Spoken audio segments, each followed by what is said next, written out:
Okay, so let me just get into the zone and get ready for things, because, oh boy, this is so much to talk about. There's so much to talk about with this bull. All right, okay, so now my other bit of energy drink. I'm going to be so bitchy today. I'm sorry already. Fucking hell, you got a big shot of director's bitter there or something. It's fucking huge, mate. He's got a nice thick slice of director's bitter. Nothing quite like that. In this case, he'll give me so much energy by the end of it, I might be bouncing off the walls. But to be frank, this movie was just bouncing off the walls, so we're fine. So. Yeah.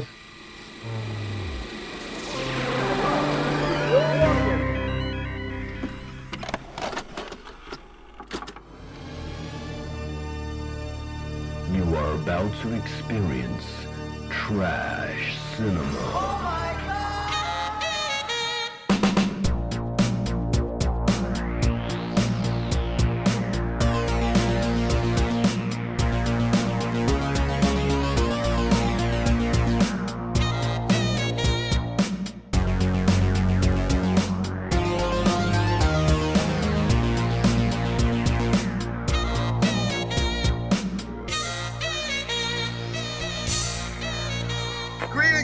And welcome to another episode of The Trash Tapes, where one man's trash is another man's treasure. I'm your host, Johann Chipol, and the inflictor of pain, and I'm here usually with my victim, Ed. How are you doing? I'm very well, thank you. I'm really excited about this collaboration. Oh, you've ruined it, but good. So, we're not joined by just you and me. Because we're all in our isolation stations, we're actually able to grab a few other victims to watch this piece of garbage with us. And that is basically Ben Arrington and Luke Condor of the Horror Hangout. So, say hi, everybody. Hello. Hello. It's interesting that you called us a victim, because when I was watching this, I felt victimized in many ways.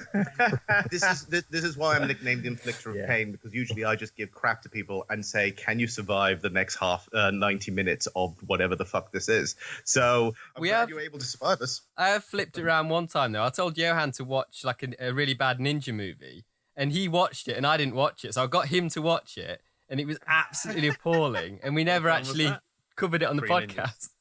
What was it called again, Johann? I think it was literally like Ninja versus Cobra, or no, Cobra against Ninja. That was it. That was a piece of trash. Cobra against Ninja. Cobra versus again. They couldn't be bothered to use verses. They were just like, well, what happens when two people go up against each other? Against each other, yeah. And you didn't even watch it, Ed. Is that right? You didn't even bother. No, he recommended it to me and said, oh, this is going to be great. And I watched it thinking he was going to watch it. When I found out he didn't watch it, I got pissed. It's because I watched a clip from it on YouTube that looked amazing. But apparently that clip is the only decent thing about it. Oh, tell me about it. Yeah. So there's going to be a video on that eventually, isn't there, Ed? Of just me just shouting, these are only the best 15 minutes of this entire movie. Yeah. But yes, enough of that then, basically. Just because we got our guests here, I think it's best if you guys properly introduce yourselves and talk about your podcast, The Horror Hangout, in a little bit more detail. So for our listeners can tune in and stuff like that. So tell us about yourselves. Sure. Well, so this is Luke speaking. Me and Ben, we do a podcast called The Horror Hangout. We started out by watching the best 50 horror movies as per Empire Magazine's ratings, and we sort of rated and reviewed them as we went on. But we finished that, and now we're just sort of winging it every week, watching new and old, good and terrible horror movies. Yeah. And we did sort of have a bit of a plan in place, but now we kind of just week by week kind of pick a horror movie, watch it. It doesn't have to be good, doesn't have to be bad. But yeah, we're kind of working our way through quite a lot of them at the moment. Yeah, how many episodes have we done now? 140. Yeah, so I think we're on about 100. We're approaching 140. So yeah, it's good. It's just the two of us, but we get like other guys in. Johann, obviously you've been on the show before. But we discuss various films as well. Andy Conduit Turner joins us regularly as well. So. Mm-hmm. Oh, he's the quiz master, isn't he? Yeah, we have the horror movie quizzes as well. Yeah, which is quite good. So just to sort of clarify them, basically, it's because you have done so many episodes. Does this make you technically horror experts? No. I don't think so. But referring back to those quiz episodes as well, like those quiz episodes, we've done like terribly in some rounds where you're like, I'm pretty sure I know a lot about horror movies, and then the questions are put to you, and you go, I know nothing about horror movies. So it's one of those things. I know more than we did when we started. I feel like I went into the podcast as like a horror fan, but now I am a horror enthusiast, a horror movie enthusiast, or something along those lines. Well, that's a bit like me with the trash tapes, because Johann was like an expert on trash, I think, but when we started, and I was just kind of this victim that he brought along. And now I know almost as much about bad movies as him, like kind of. I'm recommending a lot of trash to him and getting him to watch bad ninja movies. Yeah, what's the trashiest movie you've had on so far? Oh, are we talking about good or bad? Because good trash, like a good cult movie or something. Oh, we've done things like Samurai Cop, Troll 2. We've done The Room. We've done Miami Connection. We've done all these great ones already, and we're going to have more coming along the pipeline. So that's going to be quite fun. But we're now going to talk about the next bit. So since you guys are horror, and I said, okay, we'll find you a horror. And I said, okay, we need to find something they've never seen before. Clearly, you have not seen this one before, because we're about to review Spookies. Way. What's this supposed to be? Looks sort of like a Parcheesi game or something. I know what this is. I mean, I've never seen one like this before. It's a Ouija board. Well, how do you play? Don't you need dice or something? You don't play. The Ouija board is a tool for communication. Communication with who? The dead. Happy birthday, Billy.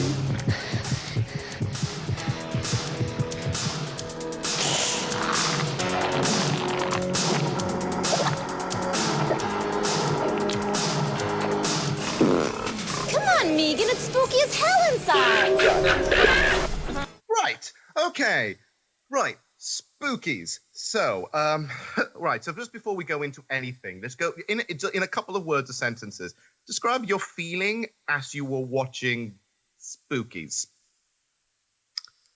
I felt like I was being attacked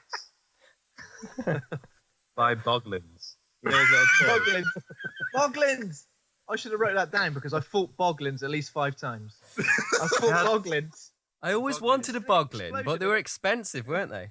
Yeah. They had like the same teeth. Like the way the things in the mouths were, they were boglins. There was no way to put it. I feel like this film almost became 4D for me. Like I feel like I could smell like the latex and all of the monster effects. Definitely. I was like, I could smell that latex. It's so rubbery. I could smell it right now. Yeah. Oh my god, brilliant! I'm glad that this movie's giving you some kind of bizarre out of body experience, because it has for me. How about you, Ed? Yeah, I was at first I was finding it like a slog, like a real slog, and then when the sort of the crazy effects started kicking in, I was like, oh, okay, this has got something redeeming. Like, and I loved the like generic Halloween costume type. Like enemies. I'm saying enemies like it's a game. But it was a bit like, it felt like I played a game of some kind. Like a really bad Resident Evil. No, I was thinking more, this reminds me of, in terms of how the layout is and all the monsters, it finds a little bit like, it's like playing a game of Slaughterhouse without the killer fucking guy with the machete to do all the slaughtering. Oh, Splatterhouse.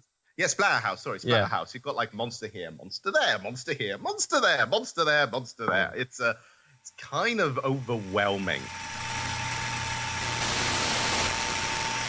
Right, I'm gonna give you a bit of a breakdown, because usually on the trash tapes we usually go through context, because I kind of feel like sometimes in most trashy movies the backstory for these are far more interesting than the actual movie itself. And so we're going to go for a little bit here. So Spookies is a 1986 American independent horror film directed by Brandon Faulkner and Thomas Doran, which was with additional footage directed by Eugene Joseph. Now, there's going to be a story involving that, okay? Now, the film was given a limited theatrical release in 1987, but then it became really popular, and this is where it grew its cult following, when it started to air on cable TV multiple times, almost on a rotation, between 1988 and 1991. This is why it became so successful, because it was just constantly forced down people's throats on TV. When the end credits rolled, I didn't see any directed by credits roll up. Well, there is a story for that. Okay. All right. So, okay. So let me just break this down for you. So the two directors, the original directors, Brendan Faulkner and Thomas Duran, were first-time directors, right? But they have basically done a lot of stuff. They were doing a lot of indie horror movies and stuff like that. We're talking over-the-top exploitation stuff. But they never got their projects fully completed. So this is a summary of their guys' expertise. So they made a sort of a show reel. And they made show reels and sent it around studios and stuff like that to get something going for a different movie altogether called Twisted Souls, right? When that happened, basically there's a financier that got involved. His name is Michael Lee, and he looked at some of the show reel stuff and looked at a project that never got out of footage from a movie that never got out called Hellspawn. So already I'm excited, right? So there's an unknown movie called Hellspawn that never got made properly, and Michael Lee said, I like these guys, I'm gonna give them something. So they backed this movie. So they started filming the movie in about 1984. They started filming with this financier's backing and his links to other studios. Twisted Souls, which is what just happened to be, was a very different movie altogether, and you can kind of see that. Because the idea of the script, and I think I have a quote here, basically the whole point of the movie was going to be a subversion of the haunted house trope, where they were able to find a really, really exciting location, like this sort of house. The house, by the way, let's look into it. It looks awesome, the outside of the house. It looks like an old school primary house, yeah? Interesting fact to throw into that, this house was a 24-room colonial house that was abode by one of the Americans' founding fathers. Ah, interesting. John Jay, apparently. So he apparently, this is a history house. This house has history already in itself. Was he one of the Dusty Fart monsters? Oh, we're going to get into the Dusty Fart monsters. Oh, it was fantastic. I wouldn't be surprised, actually. Popular pie plant, pictured here. So this is a history house. They're able to have access to this history house. They look into the house and realize there's 24 rooms. And so he's thought to himself, right, the directors literally said, and I quote, there is a monster every 2 pages when he wrote it. They batted out a script in 2 weeks, which you can kind of tell. It's going to be a little bit like Evil Dead. It's going to be a little bit like that, but with a different monster in every single room. Yeah, I got the Evil Dead vibes, especially when what's-the-name flipped. Started speaking in the voice of that Paul Daniels guy. You know what I mean? The magician. Yeah. Yeah, it's Debbie McGee was there, so in the background. Yeah, it was just imagine it going in. It's like, now for my next trick, I'm going to summon something else. Pretty much, it was kind of ridiculous. Gives it a theme park ride vibe, doesn't it, with the different monsters? Yeah, it definitely feels like that. It feels like you should be sitting in a car somewhere and you should be roller coasted around, going, "Now we're going into the vampire," and just kind of do that. Even the director, Brendan Faulkner, actually said this was an opportunity for us, but we felt scared. We felt like we could do something that was a different kind of scary. One review of that actually said that there was more monsters per minute than anything else. So yeah, this was full on. It was intense. They purposely designed it to be, let's just make as many horrors as we can. They had a lot of connections with people who worked in gore because of all the previous stuff. And so that's why the gore level and the animation in this movie is actually surprisingly compatible. It's actually good. It's weird, halfway through the movie, there's suddenly some great effects moments where someone gets melted down or something. But it comes out of nowhere. I wasn't expecting that level of competence in the gore. But yeah, it's good. It's got the zombies have a sort of Fulci zombie looking style to them. Yeah, I thought the effects were great actually. I really enjoyed it. There's even a bit of stop frame in there as well, isn't there? Yeah, at one point, you got prosthetic stop frame. You got some nice old school effects in there. It's the only problem with the movie is that you don't really, like you said, it comes out of nowhere. You're not introduced to this until really much to the end of the movie, and so you're like, what? It's bizarre. What happened eventually is when they shot everything, all right, it was great. They had this idea going, it was wonderful, and so they started to do the post-production. They started editing it, all right? But then some creative and legal issues between the producers, the directors, and the financial backer prevented the final post-production to go for. So this is final editing, the scoring, any post-production effects, etc. It kind of stopped them from doing it. Apparently, there was a 2.5-hour version of this movie. A missing hour somewhere. There's a missing hour somewhere. There was a 2.5. The movie was originally 2.5 hours, but it was a rough cut. It was just a rough cut. Yeah. It wasn't meant to ever be released, right? Michael, on the other hand, really was kind of scared as he was watching the movie whether the movie was going to do any good. So he took the rough cut behind the backs of the director to the studio to show them what the progress was so far. Which one was Michael? He was the producer. Michael was the financier. Right. So the financier basically said, like, oh, wait a minute. I need money. I need to make sure this makes money. So he took the the rough cut, took it to the studios, and then the studios hated it because it's slow, it's sloggy. This is not the pace we're going for.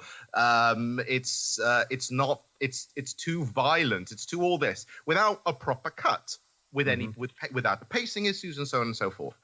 When the directors found out, they got pissed.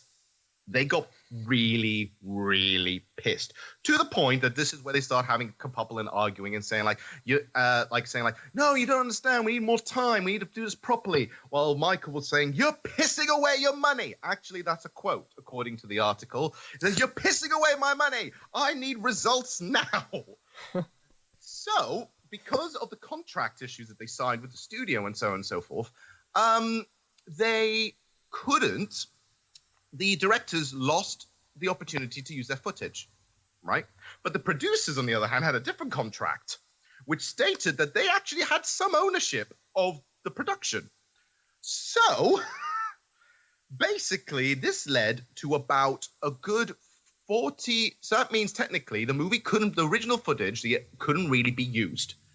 But the financier and the studios argued they can be used. So they came with a compromise. The compromise is, okay, fine. We will shoot about 65% of the movie new, right off the bat. Right. Okay. Jesus Christ. With a whole new cast and crew, everything else. Because they couldn't bring the original cast back. So they shot 65% of the movie with whole different plot lines, everything else, and then just cut it together to make some kind of coherent sense. In air quotes. So the financier hired Eugene Joseph to direct more footage, which was placed together with the finished footage from Twisted Soul to create the movie Spookies, because they don't actually own the rights to Twisted Souls. But the only homage to that is at the beginning, where it actually says the Twisted Souls Productions. Wait, so which half of the movie was Twisted Souls, and which? The one that's better. Yeah, so the one with all the gore, one with the original. That's the original piece. Okay, the one with all the gore. That is Twisted Souls. The one with the magician and the reincarnated bride and the 13-year-old kid and the cat man thing, that's all new footage. Yeah. That's all new. Yeah, because I hated all that stuff. Yeah, exactly. You can even tell the production was totally different. You can see that they now have to shoot all this again with half of the original budget to finish off 65% of the movie that didn't already exist, which is why you can notice that the movie has a lot of things involving padding. The studio said, fuck it. We've wasted enough time. Just launch it out. And this is how we ended up with this horrendous slice of a movie. Spookies is actually 2 movies in one, and you can tell. Now that you've mentioned it, I feel like I can tell, but at the time, I just kind of thought it was just a bit of a lull in the film, their various parts. I kind of just felt it was a bit of a roller coaster. I did think so who's the main? Made me feel a bit sick. Character supposed to be, because halfway through the film, it becomes the dead lady who'd been brought back to life. She becomes the final girl, but that's weird because he's not introduces a normal character. This is weird. It's a weird movie. Obviously, the reception for that became, people noticed. It didn't do very well. The whole budget was about $5 million to make. It only grossed $17,785 in the box office. Jesus Christ! But people are still doing podcasts about it today. So yeah, they are. It's because they won in the end. It's because of TV circulation. But oddly enough, it was a huge success in. Okay, do you want to guess which country this place was a huge success in? Canada. No. Was it an Asian country? Yes. China. Part of China. Okay. Hong Kong. Hong Kong. Thank you very much. This movie was a blast in Hong Kong. It did so well. It's now become... It did so well, it was circulating in cinemas for a very long time in Hong Kong in 1987. I wonder why. Was it the Chinese spider lady? Maybe. Like... Oh yeah, the spider queen. The weird ass spider queen. The weirdest thing about that is that when she appeared, she had like her own theme music. She had like some Asian music when she appeared. Yeah. I was like, what's going on? Maybe that's why. I can kind of imagine it doing well, like on TV, on cable TV or whatever, because like it is like that constant hit of just like monsters and various different effects. Yeah. So I can imagine it doing quite well in that instance. It's like the movie. The best way to describe the movie, it's like a sucker punch. It happened. It's like a guy punching you, like doing that, right? But it keeps punching you every 2 minutes, and you don't have time to get your wind back. So a moment you go, all right, okay, I'm fine now. Oh, Jesus Christ, do it again. All right, this is another thing now. Jesus, stop it. I felt pummeled and the movie's not even that long. The movie's only 75 minutes, and I felt like I've been clobbered constantly over the head. What was the first moment in the film? Because for the start of the film, I was zoning out a bit, I've got to admit. But then something happened, and I was like, "Oh shit!" I was not expecting that. What was the moment for you? The moment for me where I realized that this is going to be something special for me is the introduction of the Catman and how he buries a child. That's horrible. Yeah, that's that is to me, horrible. Like, there's something about a few buried alive scenes. Like I'm thinking particularly Casino, where Joe Pesci gets his head caved in with an aluminium baseball bat and then buried alive. Something about that is really, really horrible. And even in a film like this, I find it really, really horrible. Kid. It's weird though, because he seems to be burying that kid for like hours. Like he just seems to be constantly shoveling stuff on. I'm like, what? When is he going to fill that hole? It's too much hard work, isn't it? It looks like too much hard work. I'm like, I don't think I'd ever want to bury a kid. The worst thing is you can see like the kid is just lying there, and obviously this is the new director, whatever it is like saying, right, we can't afford a dummy, so it's just kid just lying there while we throw dirt on you, and it looks really bad because he's in his face, he's doing this, he's already fighting it off, he's just going, oh no. First, I was a bit like Luke at the beginning. I was like sort of not really interested. The first time I started to get interested is when this bit. I'll play a clip. Happy birthday, Billy. It's just when he opens the present and he's got the severed head in the box. I was like, okay, I'm interested now. That was like, oh, okay, we're doing something weird here. It's a surprise birthday party. Come on, guys, I know you're here. But did you notice, all the effects on the the voices for the demons? Oh, it sounds like horrible, pipe effects. Like they were just talking down a pipe, like a drain pipe. But it sounds like they recorded all his lines in a bathroom, and just said, "This is fine. We will run with it."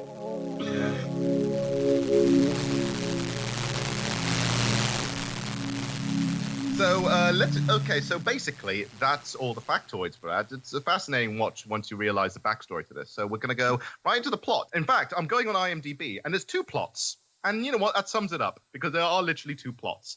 So first of all, first plot is, actually, Ed, we usually do this with a bit of music. Do you have any music? Yeah, hang on. Let's put some new music in, shall we? Right. So the plot is basically, there's 2 plots here, so I'm going to say both of them. So one is a sorcerer tries to sacrifice a group of people inside his house, and the intention of using their vitality to keep his dead wife alive. And then the second plot is, taking a wrong turn, travelers find themselves trapped in a mysterious house. One horror after another threatens them as a sorcerer who lives within tries to sacrifice their eternal life for his beautiful bride. And you can sort of notice that you try and put these 2 plots together, there really isn't much of a plot here. It's just a whole bunch of shit that puts together with happens to be just, right, there's a plot here somewhere. Oh, now there's a sorcerer. Oh, wait. Oh, actually, there's a wife thing now. Oh, wait. Now there's deadites. Oh, wait. There's a weird sea monster things. Oh, wait. There's this. Like a merman type of thing. I love the merman. The fucking merman. Maybe this was like the plot for The Cabin in the Woods before that actually got made. They took inspiration from Spookies. Like, how many different creatures can we get? They got all these creatures in the film. Let's get all these creatures in one scene. They just wanted to beat Spookies, basically. Yeah. The only thing missing from this movie to made a complete reference would have been a unicorn, but that would have been something of note. Let's go through some of the beats. So first of all, how does this movie technically start? A little boy runs away from home. Yeah, and, he's got like a little box of cocaine for it first. They're actually snowballs.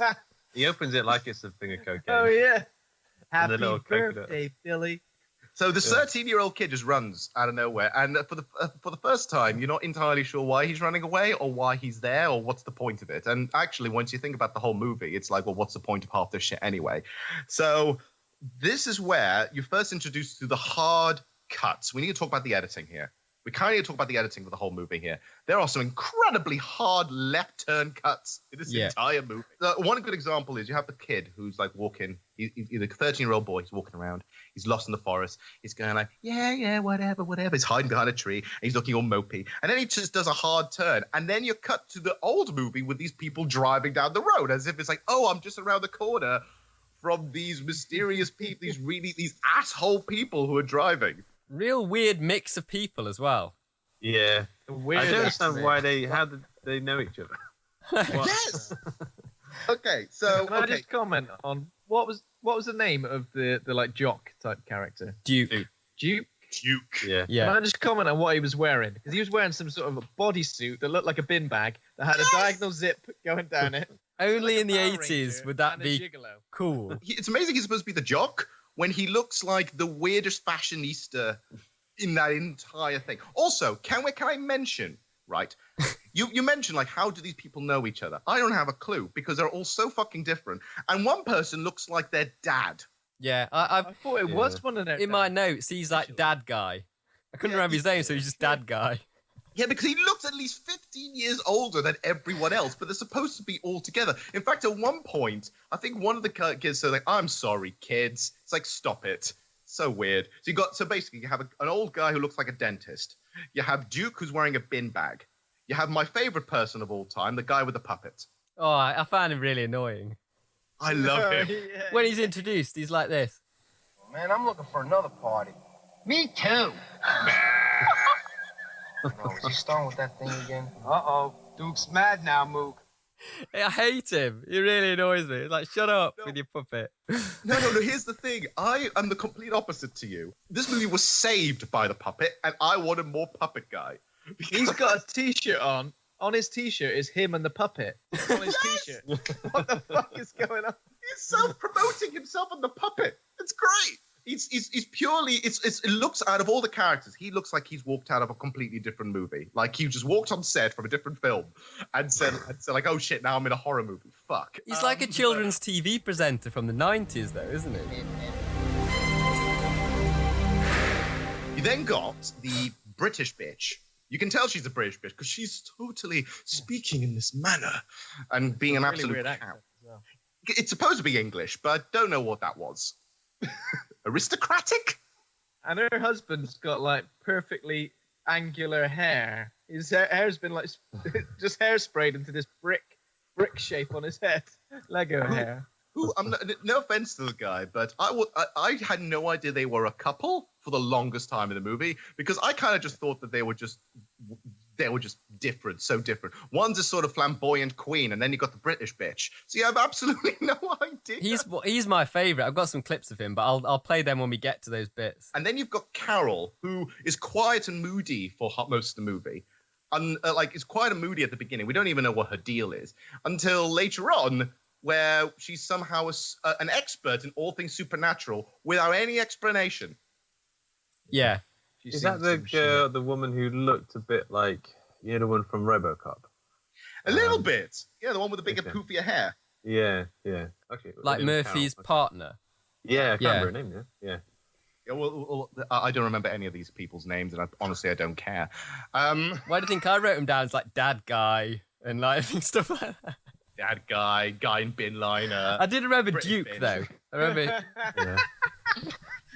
It's so brilliant. He's very white wiped clean, that guy. Yeah. He sounds like one of the T-Birds from Greece or something, doesn't he? Yeah, Like, he does. Again, walked out from a different movie. All these people are from different movies. I'm convinced that the original script, which I'm very curious by, must have been like, this is a meta-narrative. This is the in-joke, that all these people are not supposed to be friends. These are all stereotypes from horror movies, and that all of them should be slaughtered in horrible ways. But when you don't explain that, it just looks like these people randomly met and now are forced into the situation by gunpoint. To just get this done.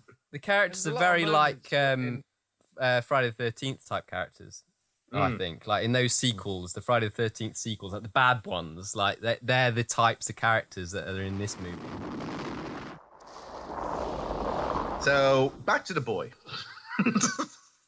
So the 13-year-old boy takes out what looks like cocaine. Thank you, Luke. Now I can't think of it other than cocaine. Even if it's with a little knife, like he's about to sample the goods. He's got a long finger now. Yeah. A really long finger now. Happy birthday, Billy. What a fantastic present for a 13-year-old. It's like, just here, have some cocaine. You need it. Actually, I wouldn't need it for this movie because then suddenly, out of the blue, there's this weird guy in the trees. Yeah. And Yeah? Just chilling in the trees. yeah, Like what? yeah, and I thought at the beginning when watching this, I thought at the beginning is like, right, this guy's gonna be bad, right? This guy's gonna be a bad guy because he's just being really stalky and creepy. It's like, what is a boy like you doing in the woods like this? Like I was thinking, where's the van? Like, where's the van? Yeah. Yeah, but I think he was supposed to be a cool, like, rebel type guy, wasn't he? That's what the film was going for. It's like, I know we felt that cool way, rebel. but... He's so cool. He just hangs around in trees and shit because he's that cool. No, but these filmmakers don't know what cool is. I think these filmmakers have absolutely no idea what cool is. So they're this coolish guy trying to be a rebel, talking to a 13-year-old and trying. I'm not sure whether to scare him, intimidate him, or lure him into his car. I don't know what the situation was. It came across as the latter to me. I didn't once think this guy's creepy. Well, I just thought he was definitely a potential nonce. Yeah. Well, yeah. His acting is appalling, and I don't know whether I love it or hate it. I don't know. I think we get those kind of kids in these movies. They all act that same generic way. It reminded me of the kid from Phantasm. Like he's the similar sort of level of training, I imagine. So basically, level of wood, because there's 5 levels of wood here, and this is proper oak quality wood here. This is how wooden his acting was. It was hilarious. I do like that he had an action plan, like a life plan, though. I don't know what it was, but he was like, I've got big plans. Oh, yeah. Well, I best get going because I've got a big night ahead of me or something. I wonder I thought he was going to be in on it. I thought he was going to be...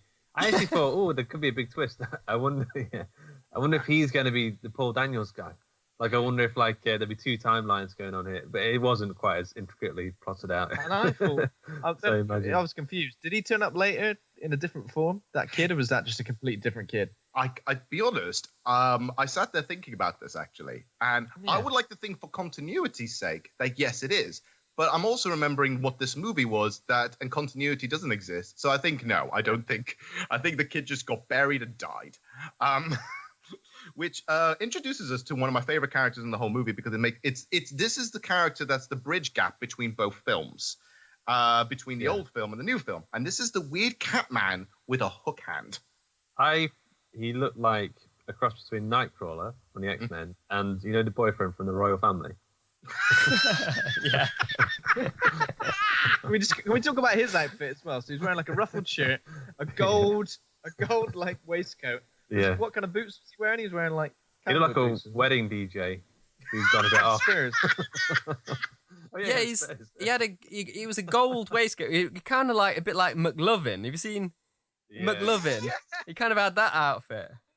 I love that. And he did the same thing the whole film, which is kind of just skulk around like that, and that was it. That was all he did. The majority of the movie, it was us. And you can kind of see this is where the hard cuts in, and this is how they're trying to make both movies merge together by literally having him. And this happens a lot in the movie. He would just be walking around, peeking through a bush, or hiding behind a door, creaking, as if he's looking at the previous movie. So it makes it look like, oh, he was there the whole time. Yeah. And now you can tell, obviously, they had lots of footage of him just creeping around that just got spliced in here and there. Like, it's everywhere.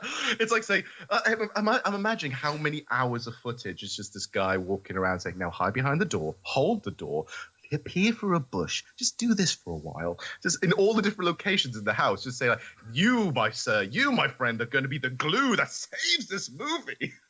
Why did he bury the kid? Because I don't know.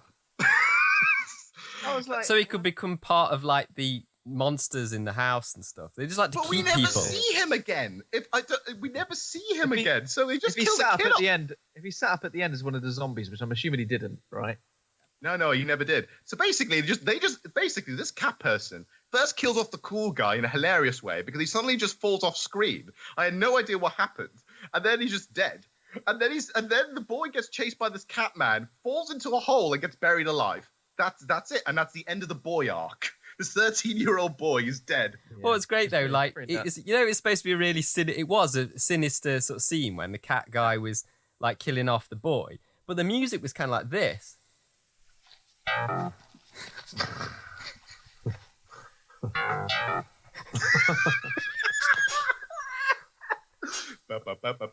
It sounds like really bad, like it sounds like really bad, like Resident Evil music. Do you know what it reminded me of? A B-side. It's like horror Seinfeld or something. You know, like the bass in Seinfeld. Slap bass. When he was burying the kid as well, there were so many cuts back and forth between him burying him and like the kid just. There were about 100 cuts back and forth between that. And it was horrible. It was quite a nasty scene. I feel sorry for the boy. I feel really sorry for the boy because he is totally. You can see dirt's actually falling on him, and he's not comfortable. And I can just imagine the new director Eugene just sort of creeping, going, yes, keep burying the boy. Yes, you do fine. Stay there, ramble, like almost get. I can't breathe. No, it's fine. We need more. Put more dirt on the boy. They get to the house, you look at the house, you go in, and like most people, like it felt like a Scooby-Doo episode here. They just walk in. Yeah, they're just like dead intrigued by it, aren't they? Because they're like party people. They want to like find the next party, don't they? They do. It's Duke saying, I just want to go out and party. And everyone's saying, where are you going? And I'm actually sitting there thinking, yeah, where the fuck are you going? If you didn't find the house, where would you be driving to? Yeah. I mean, you'd only be going to a party in that outfit. That is totally a party outfit. Maybe they're doggers. You don't go to the post office in that outfit, do you?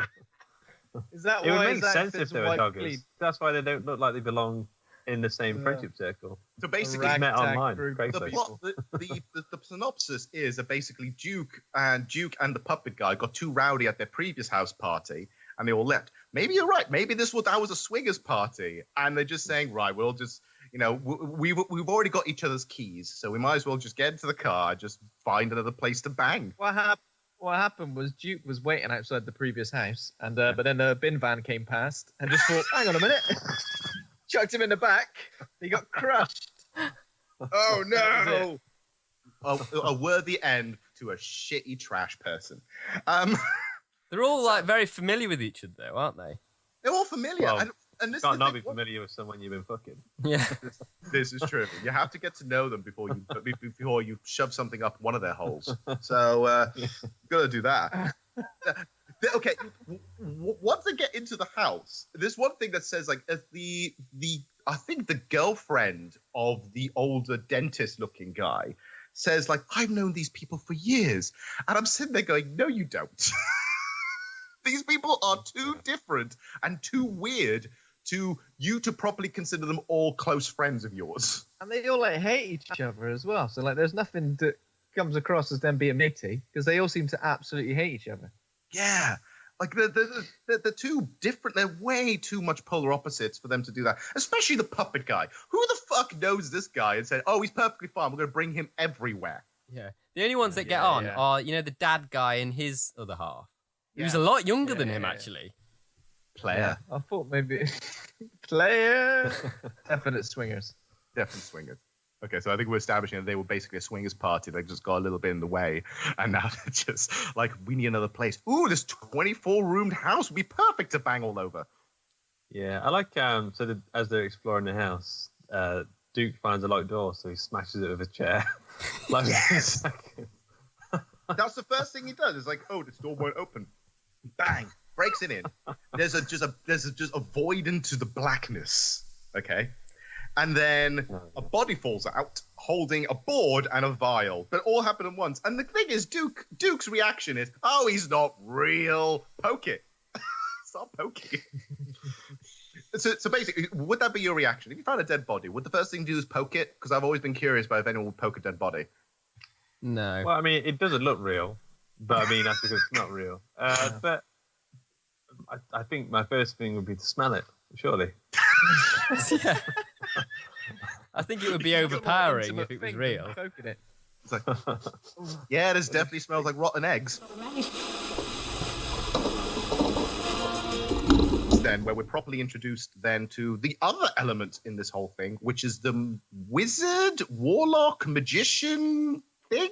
Yeah, he kind of like wants to be like a Vincent Price type character, doesn't he? But he's not quite cool enough. That he's just sitting there in his chair and he's talking to the cat man because apparently that's his butler or something. And he's going like, yes, they're all in the house now. And now they're all just going to play my game of chess. What this are seems you to be, on? He's always the only film this actor was in. Yeah, he's always, well, yeah, that's right. He's always chiming in constantly. Whenever someone says something in our main group, like someone says nobody lives here, and then he says something in reply to them all the time. This time he said somebody does live here forever. That doesn't make sense. That's not a real sentence. It's so weird. You can clearly tell now that I've told you these are two movies in one. You can clearly tell that this is the new stuff. This is just the guy who's saying like, right, we need to put some kind of narrative into this 40% piece of trash. So, right, what if we have a warlock? Yes, and he is omnipotent. Yes, and he can talk and be an exposition dump. Yes, and we can have him talk in riddles. Yes, and he now has a cat person as a butler. Yes, and he's got a permanent frog in his throat. Like he never swallows it down. It's like a shit Darth Vader, isn't it? Like drainpipe Darth Vader. Now, and this is the weird thing. So apparently, his plot line is he needs to kill all these people. So the more people he kills, the more energy he can use to revitalize and bring back his dead wife. Which, okay. Who isn't even that into him? I know! You again? I'm already dead once, and now I've got to wake up and start this marriage all over again. Give it a rest. The dialogue there is fantastic. I've got a clip of that. Yeah, can you play a clip of the dialogue sequence between these two? I have waited by your side day and night for an entire lifetime. Stay away. Stay away from me. I like that music. But you see now as if we can never be separated. Why is he German? Why is he German? I love her voice in that bit though. Like, no, stay away. Imagine you've been waiting by someone's bedside day and night, waiting for them to wake up, and then they just woke up and went, "Stay away, you ungrateful bitch." It's so weird.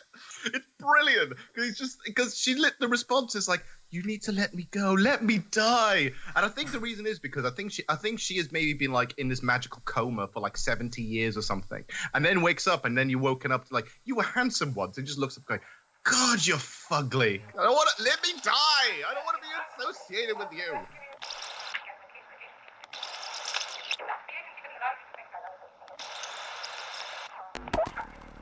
Yeah, Duke finds a weird Ouija board thing, which I personally find bizarre, because it's not really a Ouija board, because... They sent the props guy to get a Ouija board, and he'd gone, I don't know what that is. He goes, just go and find one. You can find one. He came back with, like, mousetrap or something.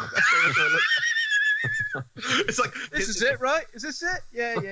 That's what we call a Ouija board. Yeah, perfectly fine. With this really cool, like, little thing that looks like it's got a skull on it, and it looks like a claw, and that's the thing that's been moved around in, that kind of thing. Can you remember what Duke said about it? I've got a clip. What did Duke say? Go on, play it. It's pretty goddamn weird if you ask me. What is it, art or something?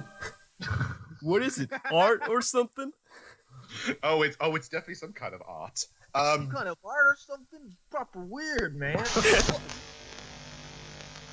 Carol comes out of fucking nowhere and starts talking like she has been an expert at the supernatural forever, even though we've never been properly introduced or know that she's actually an expert on Ouija boards and ghosts and demons. No, she loves it. She's really into it all, isn't she? Yeah, I personally find that quite funny because there's just moments where you saw her sitting there and she's just talking, and a full exposition dump trying to explain what the fuck this Ouija board is, and then she says like, "Well, does anyone know how to use it?" The puppet guy gives it a go and doesn't know what to do with it. He's using the puppet hand, I think. And just... She says it's to communicate. It's a communicator, and the camp guy is like this. Communication with who? The dead. Communication with who? Oh, I love it. No, so much sass in his voice. No, but then the British bitch says something afterwards. It's like, communicate with who? It's like, with the dead. And it's like, the dead? But they're dead! Yeah. What? Yeah, that makes sense. Yeah, fantastic. What a line. Good point. It's a good point. It's like, why you want to talk to the dead? They're dead. It's like, yeah, but that's the point of... Anyway, okay. You see, when you start adding logic to movies like this that don't have any logic, your head hurts.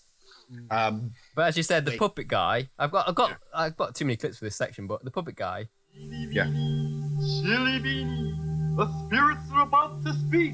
Are they friendly spirits? My. This is another annoying example. I've got a few examples of him, but like, yeah, he just irritates me. Has his puppet voice got a lisp? Yes. So he does. Yes. I love it. Thing is, I want a movie about that guy.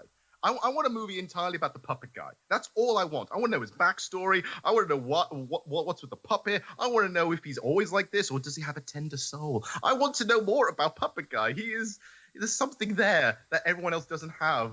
Which if you knew somebody who was like that, you'd just be like, oh, just give it a rest. Honestly, just for one day, can we just do something and you not bring the puppet along? Why is the puppet everywhere? Do you think? You know the T-shirt he's got? Do you think that's like merch or whether he's just had that one made? Self-promoting. Right. So, oh God. Carol gets on, and then suddenly she just becomes a deadite. Like, she just becomes a full-blown deadite by this point. Yeah, within a second, right? Like, there's no sort of halfway point. It's like a dropped banana. Just goes bang. Just boosh. Like, from here to here, now officially a deadite, and starts attempting to kill them, but doing pretty badly at it. Like, throwing the Ouija board at Puppet Guy and all that kind of stuff. And that is where it gets to the point where you're noticing, for no reason, like, it wasn't really a proper summoning. Like, she only just touched it once, and now she's a deadite. And then the zombies come out outside with some really cool zombie-looking effects. Yeah, one guy's got his eye like stuck on a spring or something sticking out of his head. Yeah, the close-ups are really good. Like when you saw that little details like that. Yeah. So you can see the original budget with the gore stuff. Like you can say, like, yeah, okay, the gore stuff was going to be cool. Like you can see that. This is when you introduce. Well, this is the first time I've said, oh, okay, the gore is going to be interesting now because there was nothing like that before. And because the zombies are outside, now again, this is the thing. Everyone seems to be experts because at one point it's like saying, well, look, it's like, okay, they close the door. It's like, they look like the zombies won't be coming in. How do you know this? Yeah, that was Dad Guy, wasn't it? He goes, Dad Guy says this. Those things aren't going to let us out of here. You still want to go out there? So what the hell are we going to do? Just stand here and wait for them to break in and murder us, huh? I don't think those things can get in here. You're right. You're right. Immediate. You're right. But he's so calm the whole time. He can't do like hysterical, can he? Calm down. He's like this calm dad guy. Well, it's because he's the dad. He's the only parent in a bunch of these people, clearly. Because literally everyone has been screaming outside before that point. And then he's just like, they can't get in here.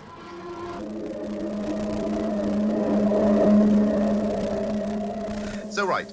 The rest of the time, now they're finally split up. Okay, they decide to split up and look for clues, basically, just like every other haunted house. And now we get to, this is the bit I finally want to start talking about, all the monsters in this movie. Yeah. Yeah. Right. This is when it gets really interesting. This week, It'd make a good music video, this film. You know, you sort of just have the sort of the core stuff happening during the music, or even like in the back, like on a bar, they just had the sort of the monster scenes playing on the background behind the bar. Yeah, this would be a good one for that. Like, just the background, like, because the visuals are really good. Yeah. Because out of context, if you had individual scenes, you can see that, they're pretty decent, each individual monster. Mm-hmm. So that's pretty cool. On their own, they work. But in connection to all this and the hard cutting and jumping between another movie that doesn't make any sense and blah, blah, blah, it's kind of semi-ruined. So what's your... Okay, so there's loads of monsters. So let's go around the room. Let's go around the room, children, and talk about what's your favorite monster in this series, Ben? What's the favorite monster that appeared? I thought there was an obvious one, but I don't think there is. There's a couple that I really liked. So do you want to share one, Luke? I'll leave the more obvious ones to you guys, and I'm going to go with the Halloween costume Grim Reaper guy. Yeah! who explodes. Like every generic, like, Grim Reaper, like, sort of Halloween, sort of the cheapest Halloween costume of a Grim Reaper. It's him, and he, like, the bright glowing red eyes and everything. He's amazing. His scythe's pretty nasty. Like he hits the table, it goes right into it. But he obviously just looks like a guy in a suit. He's like slamming this thing, and he's supposed to be sort of floating around. But somehow they end up on the roof, and he chucks the Grim Reaper off the roof, and he explodes when he hits the ground. The explosion was beautiful. It's literally this loud.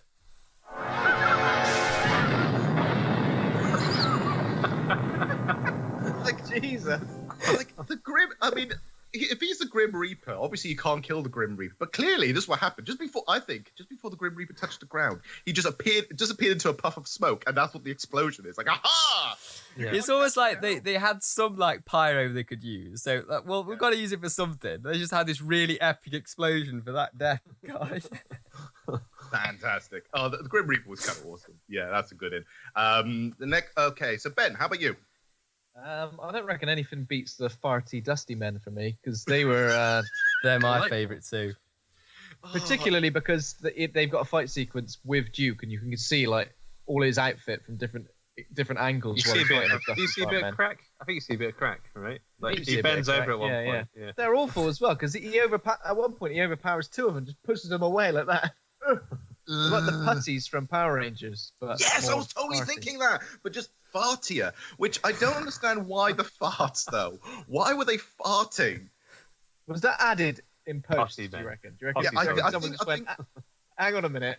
Do you not really be good if they were farting? Oh, no, I think the scene's fine. Add a few farts into this scene and tell me if it doesn't improve it. Oh, actually... Yeah, right, it does. Actually, I've been actually able to find a factoid about that. I just found it now. Brilliant. So, the farting was done in post-production. So, post-production, but when Spookies were actually being made. So, this wasn't the original thing from Twisted Souls. They weren't meant to be farty, right? But they put the farts in order to make the scene seem a bit more comical. And so, it is no longer... So, it seems less violent when they melted. That wasn't on the soundboard. Sorry, that was that was me. Soundboard. I was like, is that one of the farts from the soundboard?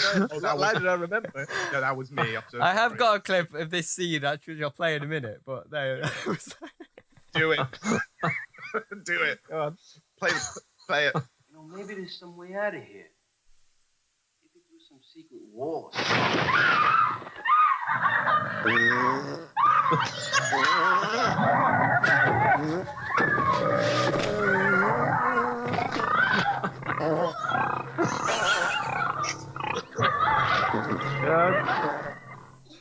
He's getting flashbacks of my granddad walking into the room. It's got like a belly rumbling noise as well, isn't it? Like, these guys are hungry and farty, and they're ready to go after you. Thing is, the kid in me, that appeals to me every time I hear it. It's like I'm just like laughing at fart jokes. It's just like it just appeals. He just wins every time. But then, and then those guys are killed by literally just throwing wine at them and having them melt. Yeah, that's strange. So they use an axe to like cut a hole in the big wine barrel, and that just melts these guys. But why do they even think of that as an idea?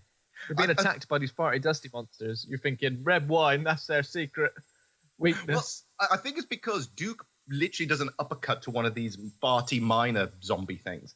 And he lands in a puddle and he notices that one's a bit steamy. And he sits there going like, water, it must be water. Get the wine. And a flood. Like these barrels must had so much pressure in them because it just Ed, your favorite monster? Well, mine was the I like the farting zombies, but I also like Merman as well. The Merman. Okay. Like the weird fish guy. That it just seems like really out of place because obviously he would only be really sort of dangerous in water, but he's out of water and he's kind of like flapping around on the ground. These are the ones, like you mentioned before, that look like boglins because they are just so weird and makes no sense. So the British guy, the British bitch, and the posh and the weird flamboyant boyfriend guy thing with the sarcasm the size of up to here, gets slowly devoured by these weird mermen.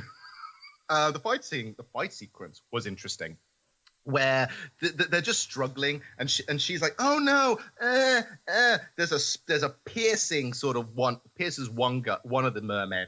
Like, and then drops an entire bookshelf on the other and just starts stamping on it, going, "Why don't you die?" I'm struggling to remember how she dies now because she gets away from the boglins, doesn't she? She does, yeah. and her face melted, didn't she? By the Queen Boglin. Yes, tail. by the Queen Boglin, the electric tail. with tentacles. She gets very wounded though, doesn't she? She's almost like bleeding out, pretty much. Yeah, she's like really only just gets away. But my favourite bit of that kind of scene is where like the sassy guy is like he starts drinking and she says like, "Oh, you don't drink," and he basically wants to get drunk anyway. And they say this like, I'll just play it. Go for it. David, throw that crap away. Why? Because you say so? Because you don't drink, you asshole. When you only get sick, God knows who's touched you. I don't give a damn, honey. That's my favourite line of his. I don't give a damn, honey. And I love it because when the moment he takes a swig, he just spits it out immediately. He's like, "Oh, flavors! I've never touched alcohol in my life." She gets killed off because she sees a ghost or some kind of apparition of the flamboyant boyfriend who's now dead, and says like, "Come join us." It's like basically, "Come join us to the dark side. We have cookies," and suddenly gets killed by Queen Boglin with really kind of cool looking stop motion tentacles with lightning powers, and her face melts, which is brilliant. But it's the first time we've seen like this kind of claymation effect. So I was so confused when I first saw it. I really like that it's included in films, though. It's something you don't really see nowadays, is it? They had a lot of that in Evil Dead, didn't they? Yeah. It adds a lot of charm because it's kind of like it's funny rather than scary, isn't it? Like claymation. There's another monster that really had no effect in the film at all. She was like a little puppet. The old puppet TV show, the satirical thing with Maggie Thatcher and that. It looked like one of those spitting image. Yeah, it looked like one of the spitting image things. It was like a evil laughing little bride thing, like a witch, like a witchy type character, wasn't it? Like it looked like. She knocked the bride out, and then brought her back to life, and then just flew off. I wasn't tell you what she was doing, but she looked cool. Yeah, she looked cool because she had the stretch out face. It's very Evil Deadish at some points. It's got like and like, but you can clearly see that was a puppet. Like you clearly see that was just a puppet, no effort, and just knocks the bride down who's escaping from the evil warlock, and just flies away. Really cool looking, but makes no sense. Yeah. Also reminded me of like a baddie from Terrorhawks. Remember Terrorhawks? Oh yeah. Terrorhawks was like one of the Jerry Anderson ones, wasn't it? Like not one of the most popular, but there's a really scary villain characters in that. It was like really frightened me as a kid. Okay, my favourite has to be the Spider Queen because, again, makes absolutely no sense why there's a Spider Queen there, but she is definitely the best looking effect in the entire movie. She's scary, and her transition of like going into the spider is awesome. I really liked it. Good. They could have made a film based entirely just on this monster. Yeah. I would have watched it and enjoyed it. And I think, honestly, if they stuck if the original guys wanted to, they could have just picked one monster and made an entire movie out of it. Like you could have made an entire movie with the farting miners, or you could do an entire movie with like the Spider Queen or whatever it is. You could do a whole movie on one of them, but it said no, let's have them all. They got too greedy and too big for their britches, and this is what happens. Mind you, a whole movie of the farting zombies. That's stretching that joke of the fart. yeah. You're sick of it after 10 minutes. All right. Okay. But yeah, Spider Queen, brilliant thing. She gets transformed. All the arms come out. She attacks the puppet guy and just eats him, basically. Inflates him. Yeah. Yeah. That was weird. It's because he's like pops, doesn't he? It's weird. He like pops and deflates like a balloon. It's really funny. It's great. It's like when you used to have one of those like cans of juice as a kid and just suck it in. Basically, what that was. It was brilliant. And like I said, that bit is a bit that I'm going to constantly remember. It's that little part. He gets stuck to it. He gets stuck to like a spider web as well. And it's just like that's ridiculous. Yeah, it's true because the spiderweb bitch is like, like he's not really trying. Like, no offense, Bernie. Like, you could put more effort into it. He could have got away. And he just looks a little bit worried as well. He doesn't look like he's really gonna get like, eaten. He's just like, oh no. Yeah. Oh, what are you gonna do? Oh, go on then. You're gonna deflate me, are you? You are? Yeah, let's see what you can do. Oh no! So then this leads to what I believe was the original ending of Twisted Souls, which is suddenly they find Carol, the ones who are alive, which is the girlfriend of Duke and the original and the older couple with the old guy and everything else, right? And they find Carol, who now becomes fully possessed by something, and then her brain sort of explodes and emits old people rays. Yeah. What? She's being controlled by the attic, like the attic guy. The guy in the attic is like talking through her all the time, isn't he? Is that where he is? The attic? I thought he was in the basement for some reason. We have no idea where this happened. We have no idea where he's hiding. Yeah, I'm just guessing. There's no indication to say it was in the attic. It's just assuming. This is you putting logic into this movie. Okay, it has to be the attic because they've never been to the attic. So we're going to make it the attic. Fine, whatever. They're right. They're in the attic. Again, I just explained this. Old people rays. I had no idea that was even a superpower. I'm going to emit old people rays on you. And the funny thing is now the old guy actually looks his age. Extra Doesn't that kind of happen when? Doesn't something like that happen in Indiana Jones when they open the Lost Ark? When it gives some stuff off, some people's like hair starts going grey and that. Is that? Maybe that's something else I'm thinking of. Yeah. No, got that vibe. This is you, Ben, putting logic again into this movie. It's like if you're trying to think, you have to stop. Stop thinking that this makes sense. None of this makes sense. You're going to hurt yourself when you start thinking, oh, it's like that. No, it's not. If you try to put too much logic into this film, you know that scene in this film where Paul Daniels' vein is like erupting out of his head? Why was that even a thing? Well, it's like he's like Charles Xavier power, right? That's like his... You should have just done that. If you just touch your head, that's all you need to do to show that you have that power. But no, you had to get the vein. Like you needed a Nurofen. That one little vein is just there. What looks like the old guy, the older guy, finally gets the vial, throws the vial at Carol, and she explodes, and the Ouija board explodes, and that seemed to be the original ending. That the final three people survived. They survived the haunted house, and they would leave. But we never actually see them leave, do we? I hadn't thought about that. Yeah, true. But by that point, actually, the movie their arc ends. Like because now we're going back to the reincarnated wife thing again, who stabs the magician in the eye, which is awesome. I think in the eye or the forehead. It's the forehead. I've got a clip of that. It's cool. Go on. Okay. Tell me that you will love me. What about Bane? You will love me for all time. I will love you for all time.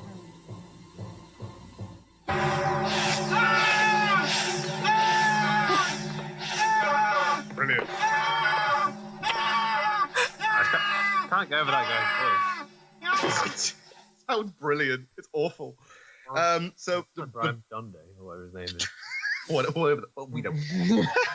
Like, do we care? Brian Donde. So basically she runs away and runs outside the house where she's now being completely tormented by all the zombies. And you can see that these are not the same zombies from the original one because they have weird blue body paint, and you can actually see some of the extras haven't finished their full paint, so some of their fingers are still regular skin color and stuff like that. I quite like these scenes. These scenes are quite prevalent in like zombie movies around this period, where the sort of the 80s action beats kick in, and then the zombies start erupting out of the ground, and then the woman's just running away from the massing horde. It's very thriller this bit, wouldn't it? It's very much like I was looking at this going, this feels like it looks like these guys are all extras from the Thriller video. And she runs. Her dress mysteriously gets ripped off because of course it does. And yes, that's what the director said. Before the chase though, you get my favourite zombie, which is this one.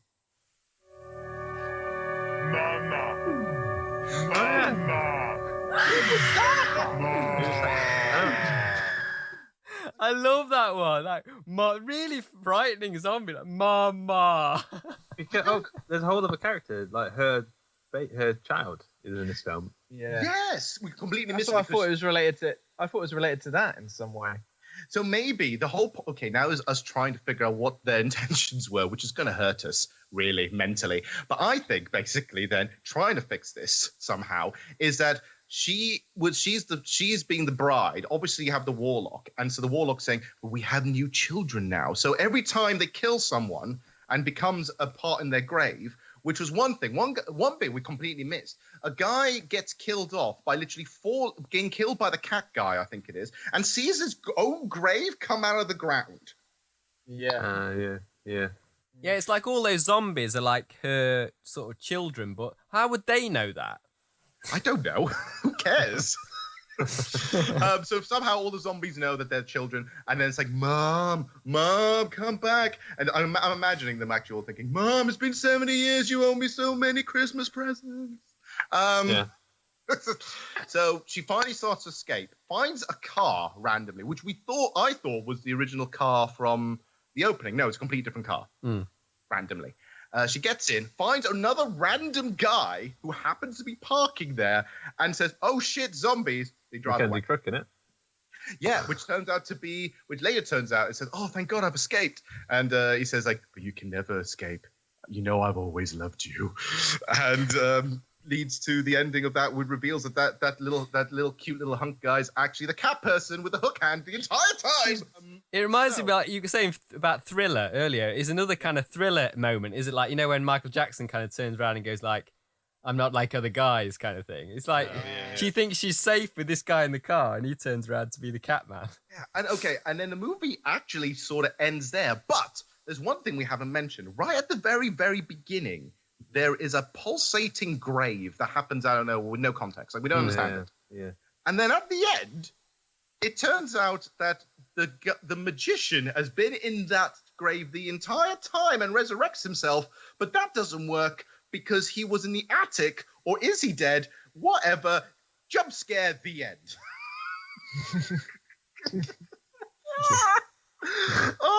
That was literally it, basically. And that was the movie. A whole bunch of shit happens. It gets very confusing, and we don't know what's going on. Yeah. Right. You're right. It is a movie. It's an experience. I would think it's an experience. Trashometer. Thank you, Ed. So the way we wrap up around here is, you know, you have your ratings and your rankings. You do sort of A to F and that kind of stuff. We do things a little bit differently around here. So we have about 5 different settings. So we'll talk about them first of all for people who don't know about them and introduce you guys. So first of all, you have tame. Tame means that it was pretty boring. There was nothing special about it. Nothing that really tickles your fancy, right? Tiny bit trashy, which means it had a few moments, but it really didn't like go over the realm of anything really exciting. Then you have trash. That's the middle point, and that is the sweet spot. It's the mwah. It's the golden goose of rubbish. You then have too trashy. This is where the movie's starting to get bad, and we're starting to get a bit frustrated with it. It's still got quality moments, but we're starting to get annoyed at it. And then finally, we have torture. A movie that was so bad that we absolutely hated the experience. So, I'm going to open it up to the board. Where do you think this falls on the trashometer? I know where I'm going. I'm going like tiny trashy. Tiny trash? What was it? Tiny bit trashy? Tiny bit trashy. Yeah. Okay, you think you could have a bit trashy? How about you, Ben? Yeah, I think I'd probably go for too trashy, because I was definitely getting frustrated in this film. Obviously, it had some highlights, had some good moments, but too trashy. I think a bit above that sweet spot for me in terms of enjoyment. Yeah, I'm starting to feel that vibe. I'm thinking too trashy kind of falls into that vibe. How about you, Ed? Yeah, I definitely think too trashy. So like around about sort of 70% on the scale. It's like it's too much. There's a lot of stuff going on, but it kind of annoys me, the combination of everything. Yeah. So it's kind of a bit too much. Too trashy. I think you're right, because I think the movie is like a child with ADHD that doesn't have its medication sorted. It's jumping around all over the place. It's hard to handle, and you will get angry at the kid by just if you don't tell him to calm the fuck down. So I would say, and I think, can we all be in agreement? Do we all think that this movie is too trashy? Yeah, I'll be up for that. Yeah, that sounds about right. Yeah, I think so. Cool. Okay. Right, so too trashy it is. Thank you very much. Cool. That's the level rising up, by the way. That's going right up. Yeah. I thought it was me for a second. No. It would have been more farting if that was the case. So fantastic. On the video version, it's more like obvious what that is, but brilliant stuff. So yeah, okay. So if this is the first time you've got anyone here is listening to us, thank you very much for joining us today on the Trash Tapes. If you want to sort of find us on anything, we are on all podcasting platforms. So Apple Podcasts, Spotify, Buzzsprout, Acast. You can find us on anywhere. Leave a review, because if you do leave a review, a 5-star review, and we get enough of them, we will read out your comments. So that is definitely something you can always put into there as well.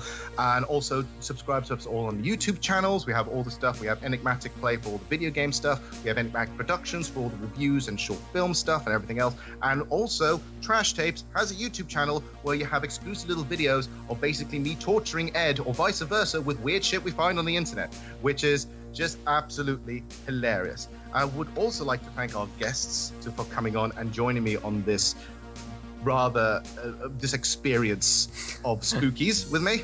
So thank you very much for that. Thank you. Thanks for having us. Nice. Do you want to plug your stuff, basically? Plug your stuff, Ben.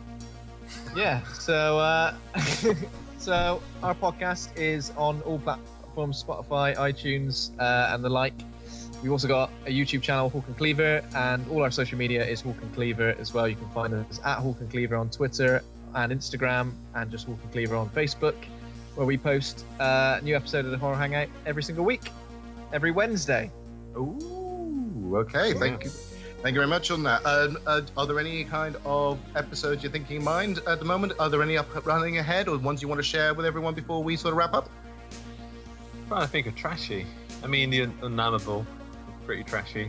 Yeah. We've done Alone in the Dark.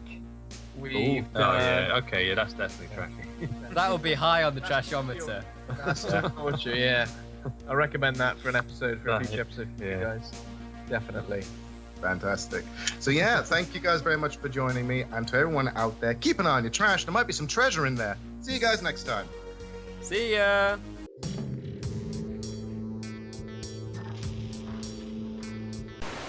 Thank you guys very much for watching. If you like what you see and want to see more trash like this, don't forget to like, comment, subscribe, and hit the notification bell. We also got the Trash Tapes audio podcast, which is available on Spotify, iTunes, and all other platforms. So, until next time, keep an eye on your trash. There might be some treasure in there. See you guys later.